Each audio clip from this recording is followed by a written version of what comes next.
MPSC combined group बी 2025 vocabulary section मध्ये असा एक प्रश्न होता. The word which means notice of death especially in a newspaper is, म्हणजेच काय की एखाद्या न्यूजपेपर मध्ये ज्यावेळेस मृत्यूपत्राची बातमी दिलेली असते किंवा एखाद्या माणसाचा मृत्यू झालाय अशी बातमी दिलेली असते, त्याला इंग्लिशमध्ये काय म्हणतो? तर पर्यायामध्ये काय होतं? एक होतं सर्जन, दुसरं होतं summons, the third one is obituary and the fourth one is exile. So आता अशा ज्यावेळेस हे असतं त्याला आपण इंग्लिशमध्ये काय म्हणतो? मृत्यूपत्र किंवा मृत्यू वार्ता जे असतं, समजा नाही काय की मृत्यूपत्र हा शब्द जरा वेगळा आहे.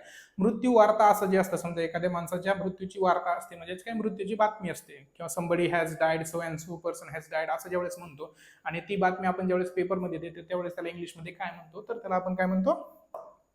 ऑबिच्युरी. आता ऑबिच्युरी दिसायला कसं असतं? तर ऑबिच्युरी दिसायला असं असतं. आता धर्मेंद्र जो की एक ग्रेटेस्ट सुपरस्टार होता, ही died in 2025 and he was passed away.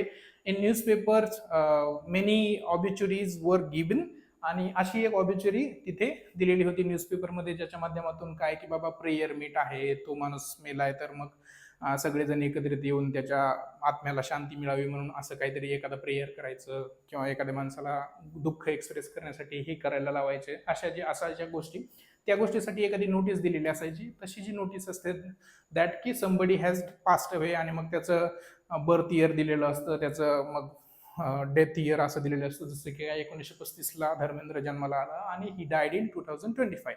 आता अशा ज्या गोष्टी असतात त्याला आपण ऑबिच्युरी इंग्लिशमध्ये म्हणतो. आणि जर ऑबिच्युरीचा पार्टचा स्पीच जर जाणून घ्यायचं झालं तर ऑबिच्युरी इट इज अ नाउन, आणि त्याचा जो मराठीमध्ये जर अर्थ म्हणायचं झालं तर मृत्यू वार्ता किंवा श्रद्धांजली सूचना असं म्हणतो. आता पर्यायामध्ये जर तुम्ही जर बाकीचं जर बघितलं तर दुसरा जो पर्याय आहे, बाकी उत्तर सोडतात, दुसरे जे पर्याय आहेत तो एक आहे सर्जन, दुसरा आहे समन्स आणि तिसरा आहे एक्झाईल. आता या शब्दांचे अर्थ काय होतात? तर जो आहे सर्जन जो आहे, आता सर्जन या शब्दाचा अर्थ होतो मुक्काम. म्हणजेच काय की मुक्काम म्हणजे कसं?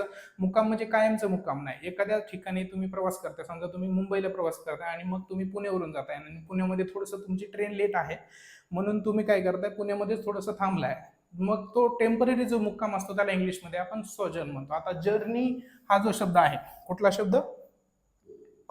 जर्नी हा जो शब्द आहे त्याच शब्दाचा जसं शब्द आहे तो JOURN असा तो शब्द आहे आणि त्यालाच आपण SO जोडलेला आहे. मग सोजन म्हणजे, आता जर्नी करणे म्हणजेच काय? प्रवास करणे, आणि सोजन करणे म्हणजे सोजन म्हणजेच काय की प्रवास करणे, परंतु प्रवास करता करता कुठेतरी एखादा छोटासा मुक्काम करणे, टेम्पररी मुक्काम करणे, त्याला आपण सोजन इंग्लिशमध्ये म्हणतो. आणि त्याचं डेफिनेशन सांगायचं, temporary stay in a place for a short while, आणि त्याला शुद्ध मराठीमध्ये जर बोलायचं झालं तर तात्पुरता मुक्काम किंवा आपत्कालीन वास्तव. म्हणजेच काय की सडनली काहीतरी टायर पंक्चर झालंय, ट्रेन लेट झाली असं म्हणून तुम्हाला कुठेतरी टेम्पररी मुक्काम करावं लागतं, त्या गोष्टीला आपण इंग्लिशमध्ये काय म्हणतो?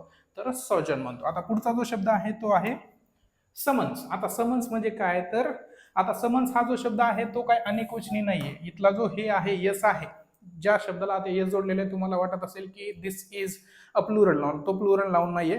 मॅथमॅटिक्स आणि फिजिक्स मध्ये जसं ओरिजिनलीच यस आहे तसंच या शब्दामध्ये यस आहे, तो काय अनेकवचनी शब्द नाहीये, तो एकवचनी शब्द आहे आणि समन्स एकच असतो.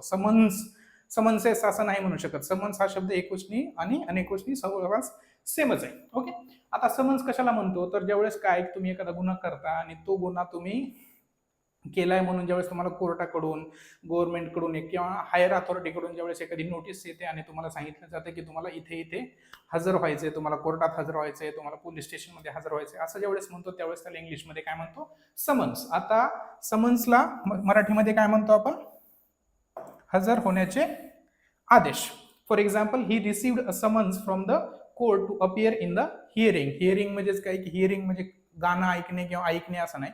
हिअरिंग म्हणजेच काय की जो खटला असतो किंवा जिथे तुमच्याबद्दल काहीतरी निर्णय घेतले जाणार आहेत त्या गोष्टीला आपण हिअरिंग म्हणतो. ओके. पुढचा जो शब्द आहे शेवटचा, तो शब्द आहे एक्झाईल.